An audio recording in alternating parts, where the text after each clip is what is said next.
Bapak Ibu Saudara untuk membuka surat Rasul Yohanes, 2 Yohanes pasal 1 ayat 8, 2, 3. Waspadalah supaya kamu jangan kehilangan apa yang telah kamu kerjakan itu, tetapi supaya kamu mendapat upahmu sepenuhnya. Saudara, Bapak Ibu yang saya kasih dalam Tuhan, ini adalah pesan yang disampaikan yaitu Rasul Yohanes kepada jemaat Tuhan, baik yang hidup pada awal abad Masehi maupun yang hidup di akhir zaman ini. Ini sangat penting sekali, yaitu supaya jemaat Tuhan dan kita semuanya hari ini mengambil satu sikap, yaitu waspada, supaya kita tidak kehilangan apa yang telah para rasul dan para hamba Tuhan kerjakan, dan supaya kita tidak kehilangan upah kita dalam mengikut Tuhan Yesus.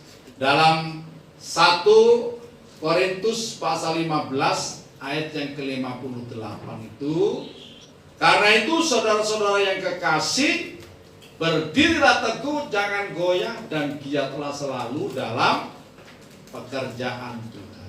Sebab kamu tahu bahwa dalam persekutuan dengan Tuhan, jerih payahmu tidak sia-sia. Kalau saudara tahu bahwa ibadah ini mengandung janji, mengandung upah yang nilainya kekal, saudara, setiap detik yang saudara persembahkan kepada Tuhan, baik saudara hadir saja dalam persekutuan maupun saudara terlibat dalam pelayanan, dalam pekerjaan Tuhan, saudara masing-masing punya upah yang bernilai kekal. Saya percaya saudara tidak akan melewatkan waktu-waktu ibadah kita kepada Tuhan. Amin. Sebab jerih payah kita dalam beribadah dan melayani Tuhan tidak sia-sia. Karena itu ada nasihat, ada perintah Tuhan Yesus, bekerjalah untuk makanan yang tidak dapat binasa. Lah inilah wujudnya juga, saudara. Apalagi sekarang ini saya sampaikan kan, ibadah yang kita kerjakan saat-saat ini nilainya luar biasa. Saat-saat ini kita tahu semua, banyak orang ragu, banyak orang bahkan takut untuk datang beribadah. Saudara, tapi saudara hari ini bisa hadir, ini bernilai luar biasa.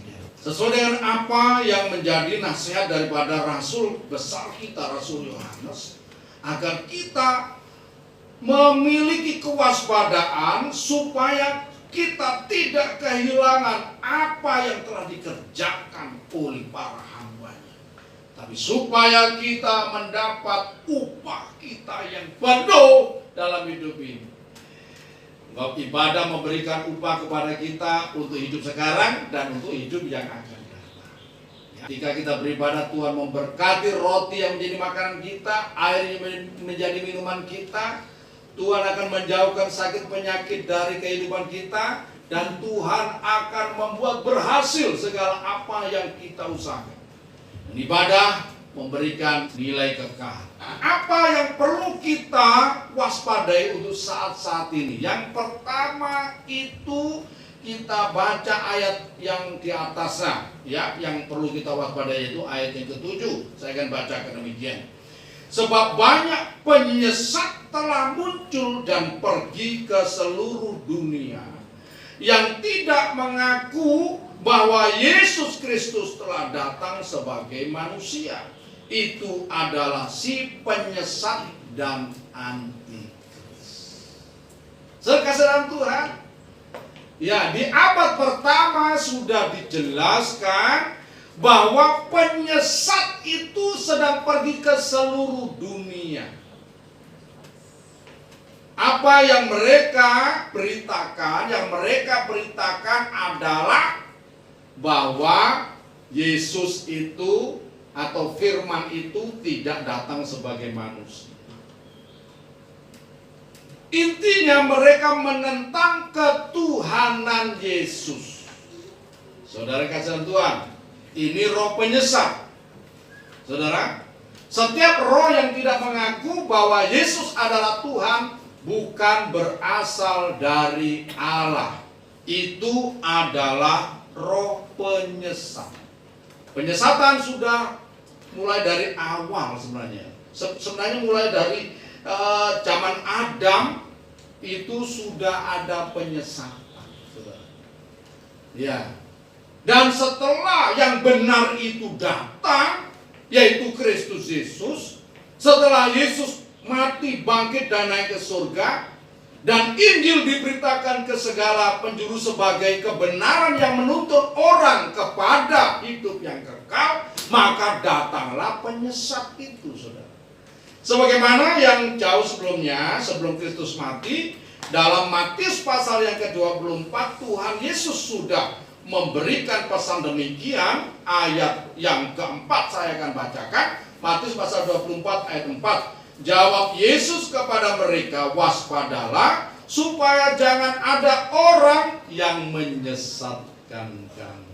Waspadalah, ya, supaya jangan ada orang yang menyesatkan kamu.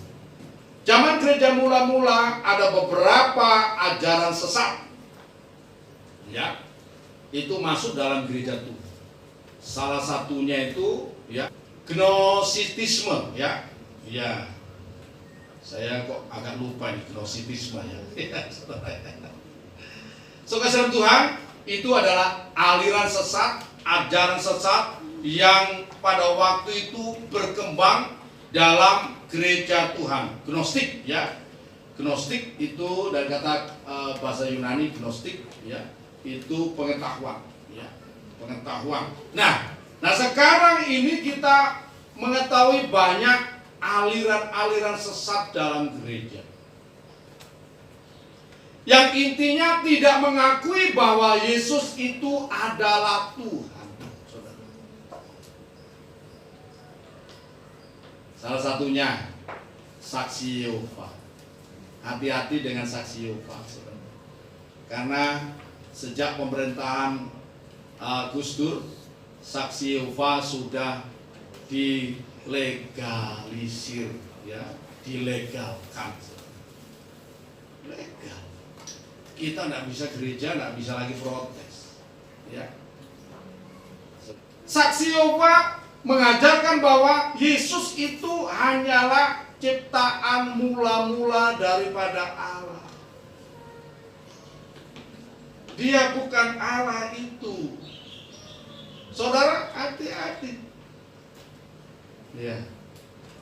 Macam-macam kemudian merembet-merembet. Oh, Yesus itu tidak disalib begini, tapi begini. Dan sebagainya. Saya minta kita waspada. Saya beberapa waktu yang lalu, beberapa tahun yang lalu itu ada 2 orang saksi Yehova yang datang ke sini. Ya, dan saya lihat gaya-gayanya, saya tanya. Dia pakai dasi, saudara, pakai baju putih. Yang satu, ya, ada berdiri di depan, di halaman gereja. Saya tanya, Anda dari saksi Yehova? Iya. Salah satunya sudah masuk ke kamar. Briefing waktu itu Pak Jeffrey di briefing. Ya. Ya. Begitu saya lihat, saya kasih waktu. Segera Anda keluar. Ya. Begitu saya masih di kantor, saya lihat masih juga semangat ya. Langsung saya katakan begini, Anda keluar atau menemui masalah? Loh, kalau saya dengan jemaat tidak pernah ngancam, saudara. Tapi kalau dengan yang seperti ini tak pukul beneran, saudara. Ya. Saudara, kenapa? Ini menyesatkan jemaat, saudara. Nah, akhirnya langsung keluar. Saya katakan, jangan sekali-kali nginjakkan kakimu di sini, ya. Ya. Nah, akhirnya tidak pernah datang sejak itu. Nah, saya takutnya nanti datang ke rumah-rumah jemaat. Ya. Kemudian yang berikutnya, ada aliran yang mengatakan bahwa oh, Yesus itu hanya seorang nabi saja. Bahkan tempatnya waktu nabinya naik ke langit itu ada di langit tingkat 2 ya. Artinya rendah sekali. Di langit tingkat 2 baru ketemu Yesus. Ya. Di langit tingkat 6 ada siapa di sana? Halo? Ada siapa? Nah, saudara, ya tanya sama dia. Haleluya. Padahal Alkitab bisa dikatakan bahwa nama Yesus itu berkuasa baik di surga, di bumi, dan di bawah bumi. Tidak ada nama ya yang melebihi nama Yesus. Karena apa? Karena Yesus itu adalah nama Allah sendiri.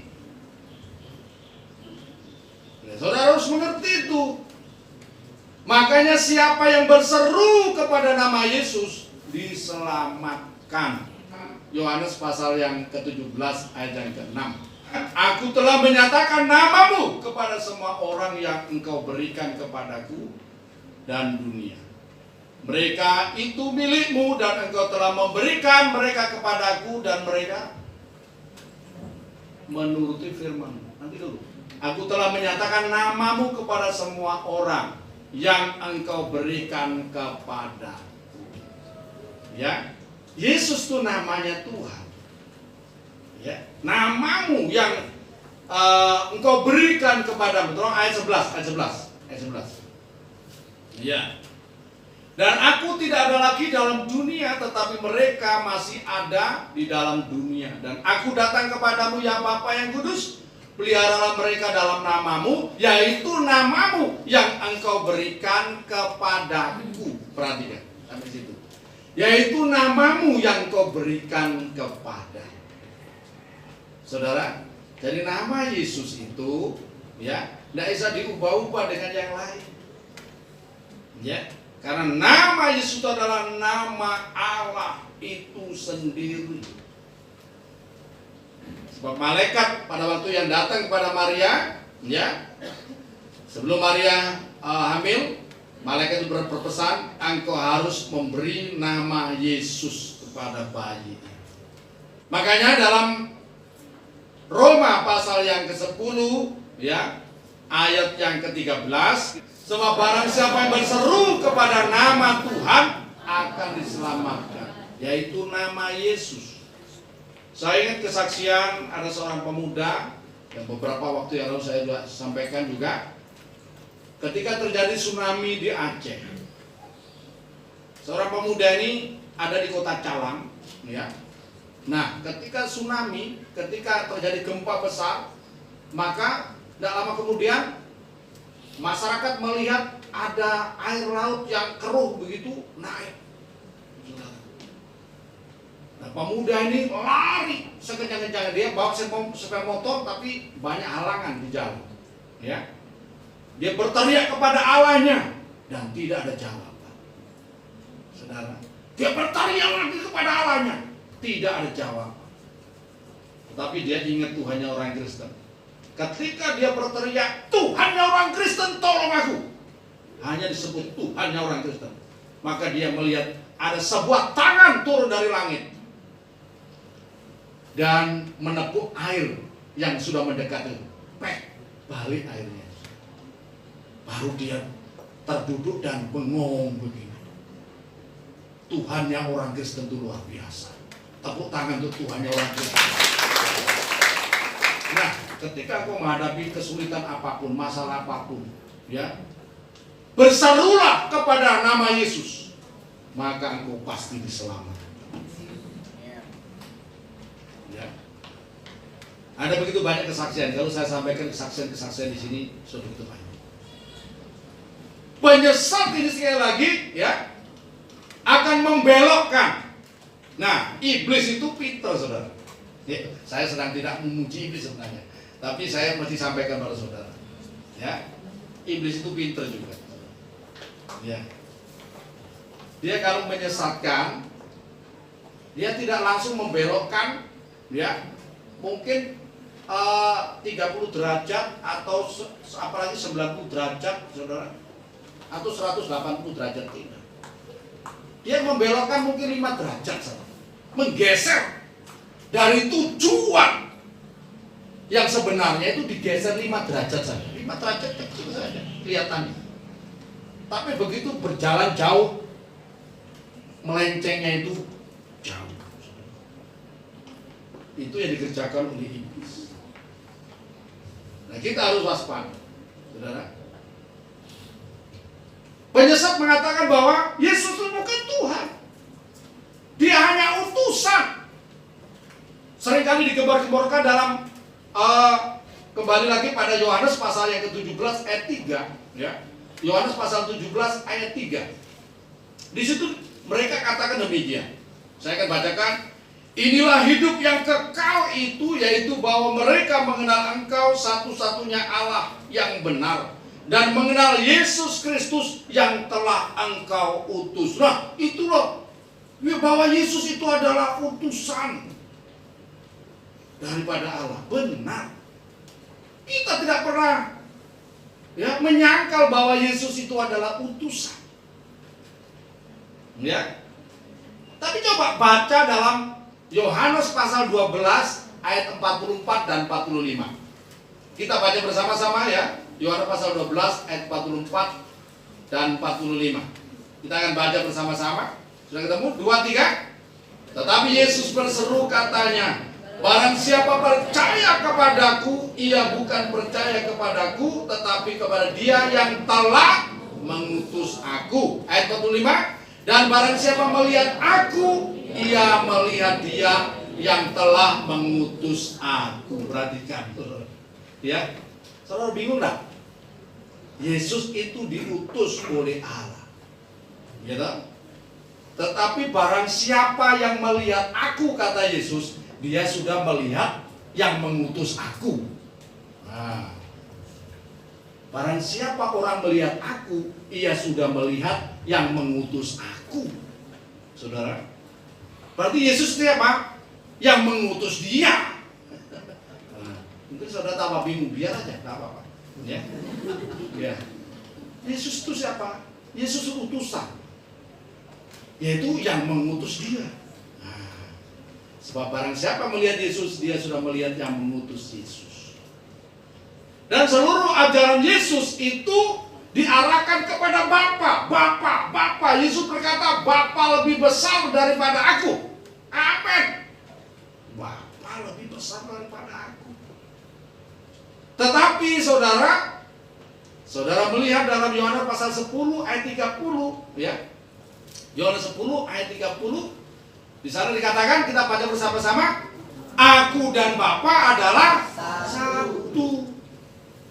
Yohanes 14 ayat yang ke-9, ya, tolong ditayangkan. Yohanes 14:9, kita baca bersama-sama, 2, 3.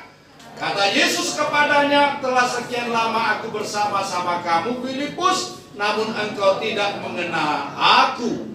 Barang siapa telah melihat aku, ia telah melihat Bapa. Bagaimana kau berkata, tunjukkanlah Bapa itu kepada kami. Yesus mengajar semua orang harus mengenal Bapa. Murid-murid juga bingung. Tunjukkanlah Bapa itu kepada kami. Yesus berkata, aku dan Bapa adalah satu. Siapa yang sudah melihat aku, ia sudah melihat Bapa.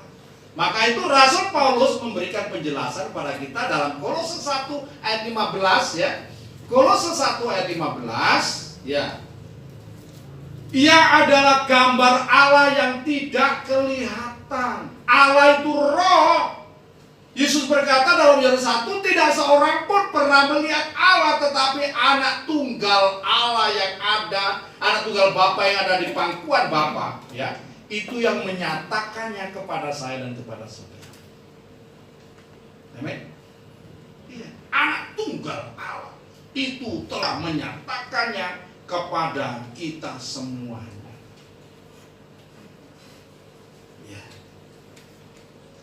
Dan Yesus adalah gambar Allah yang tidak kelihatan, yang tidak seorang pun pernah melihatnya, itu muncul atau tampil dalam wujud manusia Yesus Kristus. Siapa yang melihat Yesus itu sudah melihat Allah. Ya, dalam Galatia pasal yang kedua di sana dikatakan, seluruh kepenuhan Allah berdiam secara jasmania di dalam Dia. Seluruh kepenuhan Allah, bukan separuh, bukan 3/4, bukan 90%, tetapi seluruh kepenuhan Allah berdiam di dalam Dia. Ya, sehingga kalau kita menyebut Yesus itu Bapa, tidak salah. Karena apa? Dia adalah perwujudan Bapa yang tidak kelihatan. Makanya jangan ragu berdoa. Ya. Dan Yesus itu adalah nama Allah sendiri. Haleluya. Dan iblis berusaha untuk membelokkan ini. Wahyu pasal 22 itu ya, ayat 12 dan 13. Aku adalah Alfa dan Omega, yang pertama dan yang terkemudian, yang awal dan yang akhir. Berbahagialah mereka yang membasuh jubahnya, mereka akan memperoleh hak atas pohon-pohon kehidupan dan masuk melalui pintu-pintu gerbang ke dalam kota itu.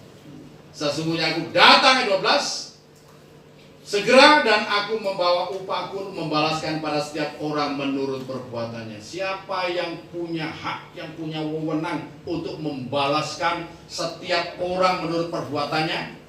Hanya Allah, hanya Tuhan. Dan itu dikerjakan sepenuhnya oleh Yesus Kristus. Saya tanya saudara, siapa yang berkuasa mengampuni dosa orang? Hanya Allah. Makanya orang Yahudi marah sekali ketika Yesus berkata, dosamu sudah diampuni. Orang Yahudi marah. Sebab itu hanya wewenangnya Elohim Yahweh yang bisa mengampuni dosa orang. Dan Yesus mau dikerutuk, dilempari pakai batu. Karena itu. Dan Yesus mati disalib gara-gara apa? Yesus menyatakan dia adalah anak Allah. Saudara? Iya. Tapi akhirnya memang terbukti bahwa Yesus adalah anak Allah, yaitu Allah itu sendiri. Makanya jangan pernah digoncangkan, digeser dari kebenaran ini. Ya. Sebabnya dasar kebenaran orang Kristen, dasar iman orang Kristen adalah mengaku Yesus adalah Tuhan.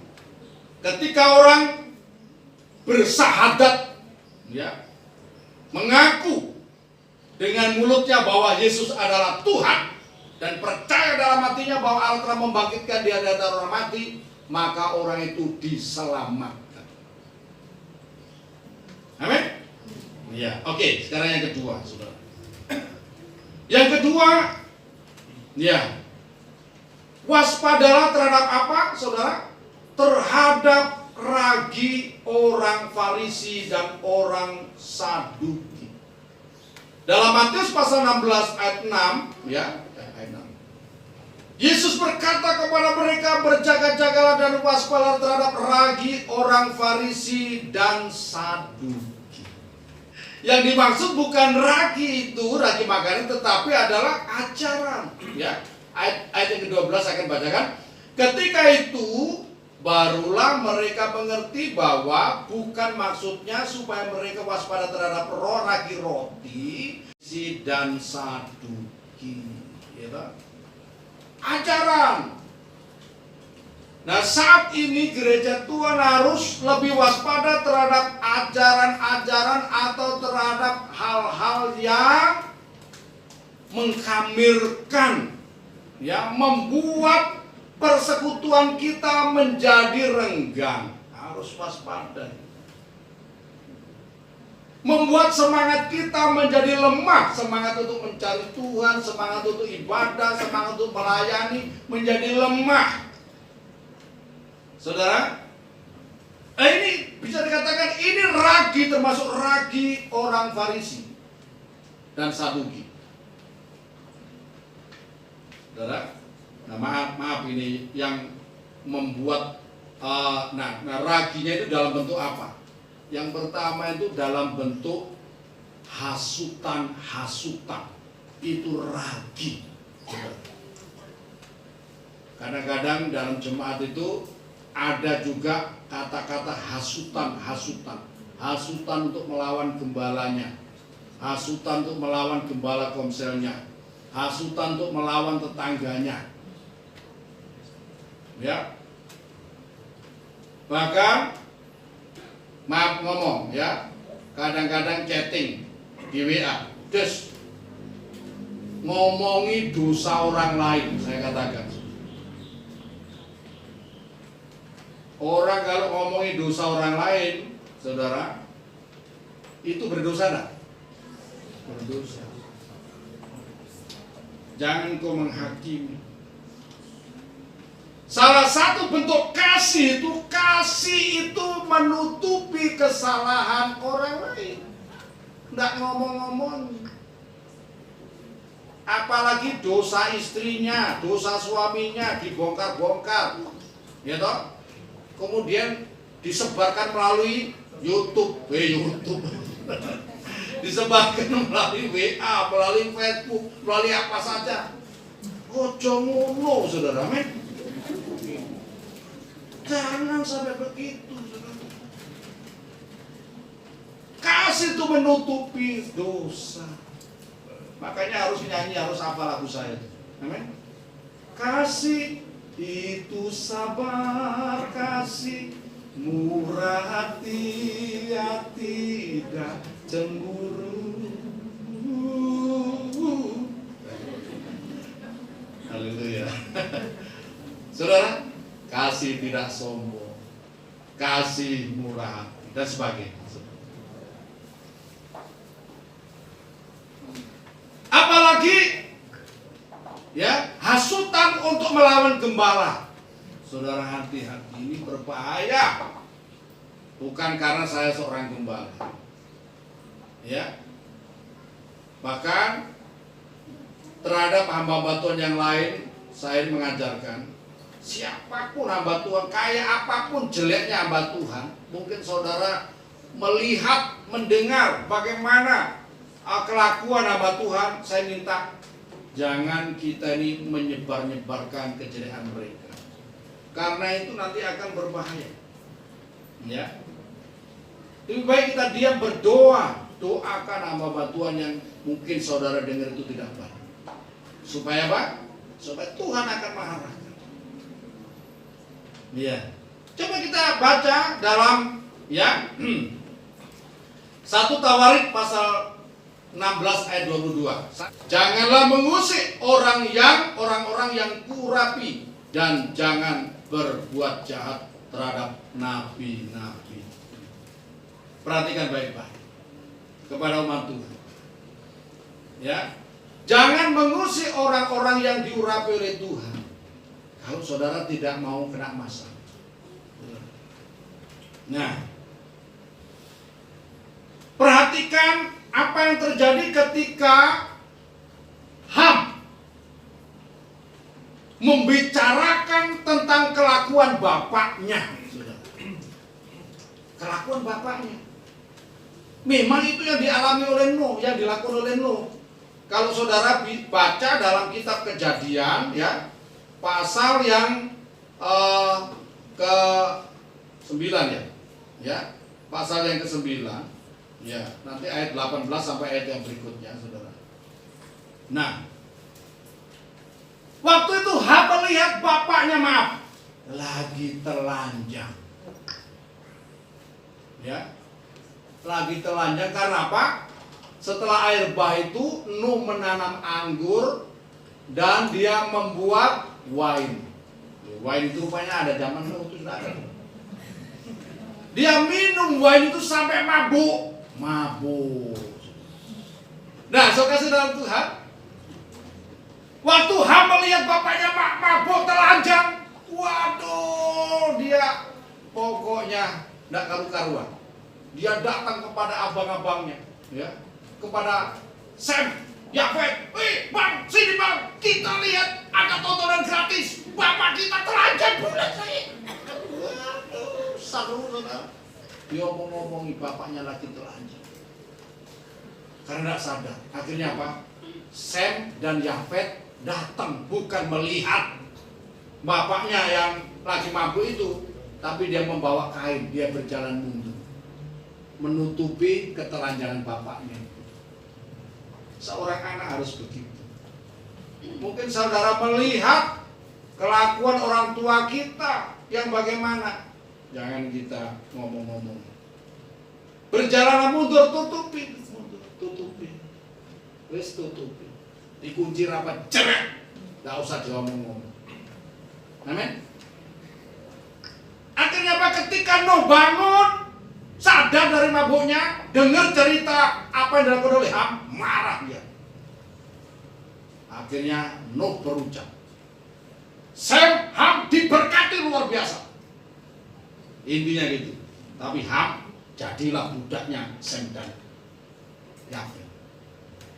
Akhirnya keturunan Ham, maaf, ya, jadi pergilah ke Afrika. Ya, itu keturunan Ham. Ya, keturunan Yafet ada sebagian di Eropa, sebagian di Asia. Ya, keturunan Sem sebagian di Timur Tengah, sebagian di Eropa, sebagian di Asia. Kalau saudara tanya, Pak, saya keturunan siapa? Keturunan bapak saudara. Ya, haleluya. Ya, saya bisa itu nanti kalau mau dicari alurnya. Keturunan siapa? Ya. Haleluya. So, kasih dalam Tuhan. Nah, jadi jangan kita ini membicarakan kejelekan dosa orang tua kita, dosa atasan kita, dosa daripada apalagi gembala saudara. Kelemahan-kelemahan, diomongin pek-pek. Kena masalah baru nanti keo-keo. Ya. Sebab Bapak yang membela hamba Tuhan itu Tuhan. Ketika Musa itu salah waktu itu. Dia mengambil istri, ya, orang Kus. Ya. Miriam marah. Miriam ngamuk-ngamuk. Akhirnya apa? Miriam, ya, kena tulah. Yaitu kenapa? Kusta. Miriam harus diasingkan keluar perkemahan. Harus diludahi sama Musa. Puh. Ya. Baru sembuh, saudara. Nah, saudara perhatikan baik. Atau jangan juga saling menghakimi satu dan yang lain. Tak boleh. Kalau ada di antara kita yang melakukan dosa, lebih baik dinasehati, datangi empat mata, ya. Panggil empat mata. Kalau mau panggil, kalau nak panggil datangi, nasehati, tegur dia empat mata. Ya, kalau ditegur Pak Yones jangan salah, ya. Jadi hanya 3 mata, sudah ya. Amin. Ya.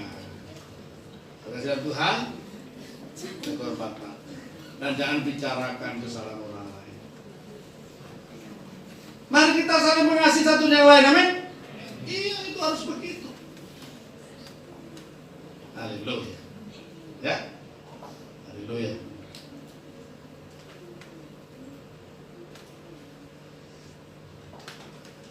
Nah, jangan kita saling menggosip.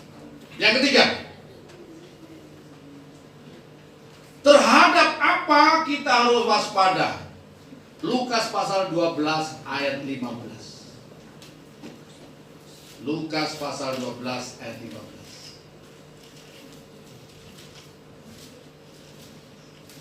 Saya akan bacakan. Katanya lagi kepada mereka, berjaga-jagalah dan waspadalah terhadap segala ketamakan. Sebab walaupun seorang berlimpah-limpah hartanya, hidupnya tidaklah bergantung daripada kekayaannya. Yang harus kita waspadai, waspada terhadap segala ketamaan. Orang tamak itu artinya orang apa sih? Serakah. Tidak puas dengan apa yang dia telah miliki. Dia tidak pernah bersyukur, padahal firman Tuhan mengajar kita untuk bersyukur. Amin. Selalu melihat kelebihan orang lain dan kepingin terus, ya, tidak pernah puas dengan apa yang dimiliki. Bahkan orang tamak cenderung, saudara, mengingini milik orang lain. Ini melanggar hukum yang keberapa? Ke-10. Jangan mengingini milik sesama. Ya. Sudah punya istri yang cantik, ya orang yang tamak, saudara, kepingin lagi, saudara. Udah 2 katanya masih kurang, 3 kurang, kalau 4 baru itu, nah itu sebelah sana. Ajaran Kristus, laki-laki itu hanya boleh mempunyai 1 orang istri, dan perempuan hanya boleh mempunyai 1 orang suami. Amin. Nah itu ajaran Kristus. Ya, oke, ya. Ketamaan, tamak terhadap harta yang kita miliki, ya. Dan ketamaan atau keserakahan itu sama dengan penyembahan berhala dalam Kolose 3:5. Ya, tolong ditayangkan Kolose pasal 3 ayat yang ke-5. Karena itu matikanlah dalam dirimu segala sesuatu yang duniawi, yaitu percabulan, kenajisan, hawa nafsu, nafsu jahat, dan juga keserakahan yang sama dengan penyembahan berhala. Saya tanya, kenapa sih penyembahan berhala sampai sekarang itu masih laku? Masih laku, saudara. Orang pergi ke Gunung Kawi, gitu. Bahkan ada tuh pohon tuyul itu ada di Jawa Tengah ini. Nanti kalau saudara tidak tahu, tak kasih tahu nanti saudara, ya. Tak antar ke sana. Ya. Ada itu juga jemaat dulu, jemaat di Bukit Sion. Sekali waktu dia datang pagi-pagi nyari saya. Pak Pendeta tolong doakan saya, Pak. Kenapa? Saya dikejar-kejar, ini ada roh yang kejar-kejar saya. Roh apa? Ya. Ini roh yang dari mana itu? Di daerah Magetan sana itu apa? Danau apa? Ada apa? Ada danau Magetan sana itu. Rupanya dia ke sana, bukan danau apa istilahnya itu ya. Telaga itu apa? Telaga Serangan ya. Oh ya, Serangan. Telaga Sarangan ya. Bukan Serangan, Sarangan. Ya. Kalau Serangan ikan bakar ya. Ya siapa tahu nanti habis khotbah yang ada sana. Nah, Telaga Sarangan. Rupanya dia 3 hari pergi ke Telaga Sarangan. Untuk apa? Bertapa, cari pesugihan. Orang Kristen jemaat GBI bukan saya yang dikhotbahi setiap minggu. Haji, saudara, masih kurang terus. Kenapa? Dia tertarik dengan penyembahan berhala karena memang penyembahan berhala itu menjanjikan kekayaan. Ada orang korbankan, ya, kalau di Jawa itu tumbal anaknya. Kadang-kadang punya anak 7 misalnya gitu. Anak yang terakhir bungsu itu mengong-mengong. Kadang-kadang. Kenapa? Korban dari tumbal. Semakin semakin minum, semakin kaya. Ya. Ada yang orang tua jadi tumbal. Ya. Bagaimana caranya? Orang tua itu kena koreng. Semakin korengnya banyak di tubuhnya, semakin kaya anaknya. Ada begitu. Ya. Ya, ada yang piara tuyul. Saudara perhatikan, kalau ibu-ibu di rumah kurus biasanya itu ya, kurus biasanya.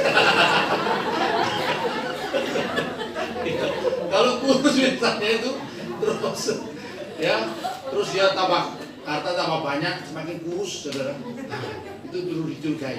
Dan bapaknya biasanya kalau jalan-jalan begini, gendong tuyul.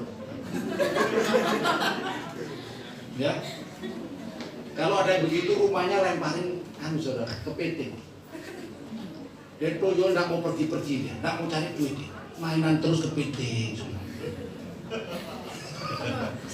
Ya, nah biasanya begitu. Nah, teman saya dulu di Solo, karena ada Pak Gembala di sana di Solo itu, yang diminta untuk mengusir tuyul yang suka nyuri duit di rumah jemaat di Gunung Kidul. Saudara, diusir sana, tuyulnya pulang ke Solo. Pulang ke Pastori.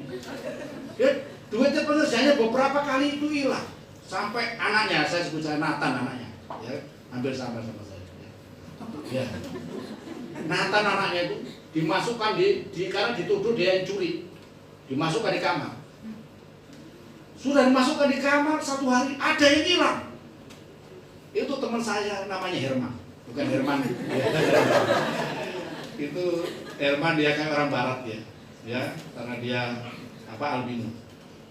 Ya, pernah diajak jalan-jalan ke Kutes itu ditanya sama orang Barat gitu, ya.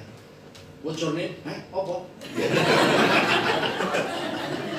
Dia enggak ngerti. Ya, Herman ini saudara. Herman. Herman Koritelu almarhum. Teman saya itu banyak yang almarhum saudara. Ya. Ini Herman Koritelu dari Ambon, saudara. Ya. Nah, itu sore-sore dia melihat anak kecil dua, gitu ya, gundul-gundul apa? Ada yang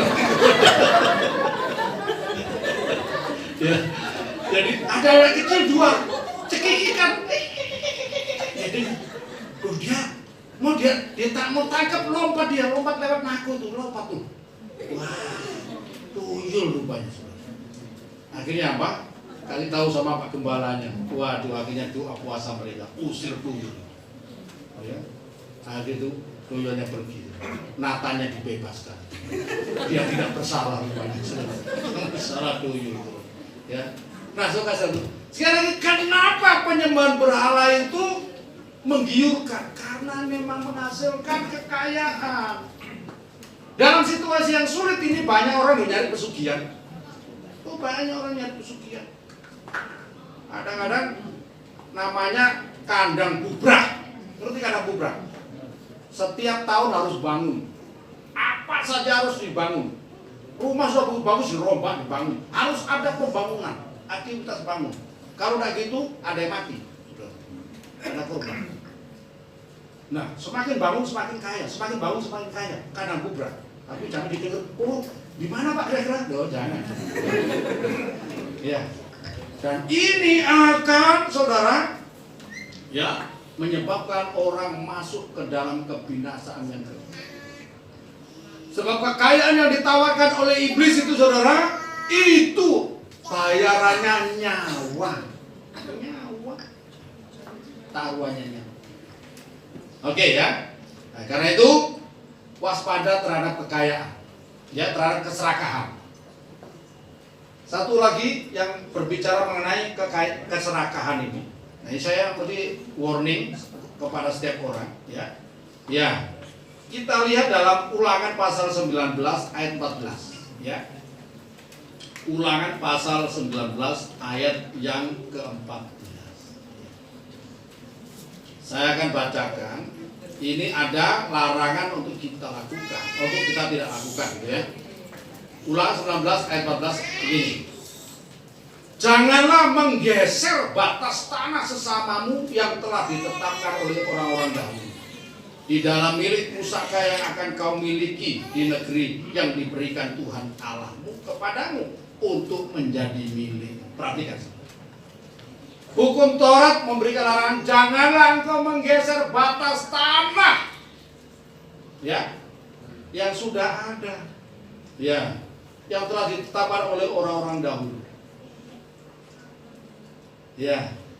Dalam Ulangan pasal 27 ayat yang ke-17, orang yang menggeser batas tanah sesamanya terkutuk hidupnya. Ada loh orang-orang di kampung biasanya suka geser-geser batas, dilebarkan batas tanahnya, miliknya itu, supaya tambah lebar. Diem-diem, dipindah sedikit. Katanya, konon ceritanya, kalau orang suka melakukan hal ini, matinya susah.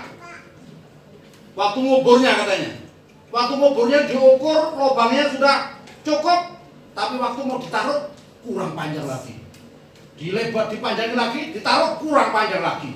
Katanya ada yang cara yang demikian, ngubur demikian, ditakuk aja kakinya, kertak. Ya sudah. Ya, saya tidak tahu, saya belum pernah ngubur orang yang memanjang terus. Ya, kalau ada yang memanjang terus itu nanti kita lakukan sesuatu.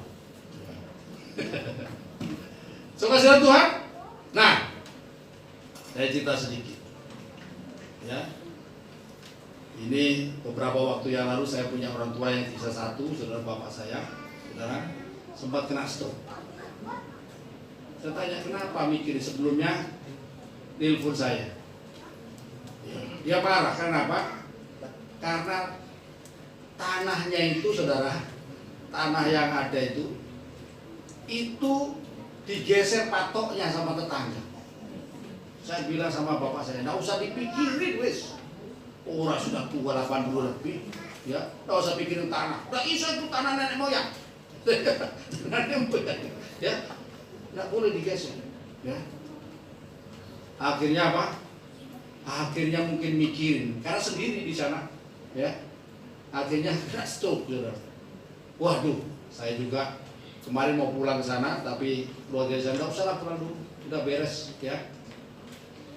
Ya, bawa ke rumah sakit dan puji Tuhan. Kemarin nelpon lama, ya, bapak saya kalau sudah nelpon ngomongnya panjang lebar. Cerita tentang nenek moyang, bukan nenek moyangku orang pelaut, bukan saudara. Ya. Jadi nenek moyangnya begini, mulai dari canggahnya begini. Kamu harus ingat betul ya, gini. Ya sudah, ya.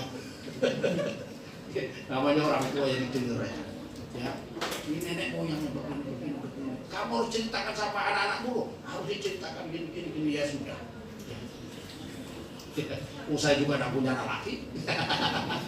Tidak apa-apa ya, saudara ya. Nah, puji Tuhan sudah sehat sekarang. Mari angkat tangannya sudah. Oh puji Tuhan. Kasih Tuhan ya. Saya bilang tidak usah mikirin itu. Akhirnya saya telepon aparat desa, minta tolong diurus itu loh. Ya, supaya tidak jadi pikiran orang tua. Saya tidak terlalu mikirin. Ya. Nah, yang terakhir sekarang. Waduh, panjang kali. Nah, apa? Upah saudara supaya semakin besar. Amin. Ya. 1 Yohanes 5 ayat 21. 1 Yohanes 5 ayat 21. 1 Yohanes pasal 5 ayat 21.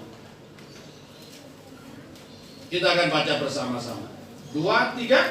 Anak-anakku, waspadalah terhadap segala berhala.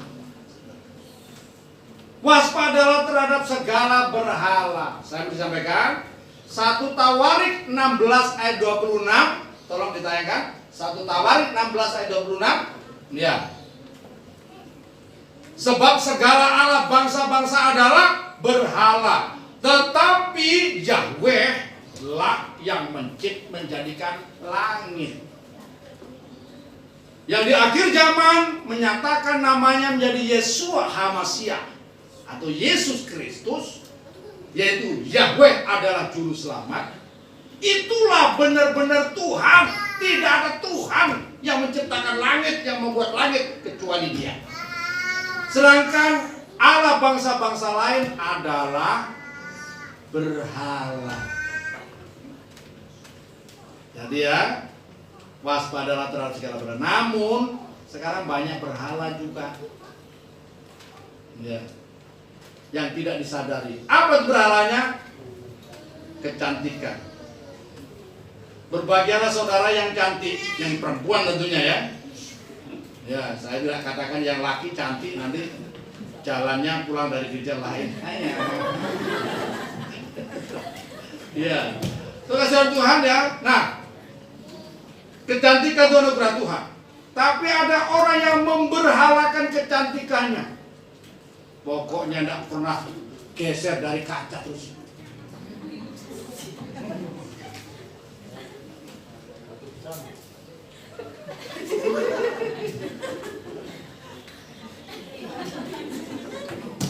Haleluya. Iya. Nah, bukan Pak Fred tidak kali ini. Pak Fred bisa. Ini yang perempuan Pak cantik. Tadi lupa. Perempuan ada gininya. Nah, saudara Tuhan ya. Jangan diberhalakan. Ya, amin. Haleluya. Kemudian ada lagi sekarang itu. Ya. Siapa yang bawa api?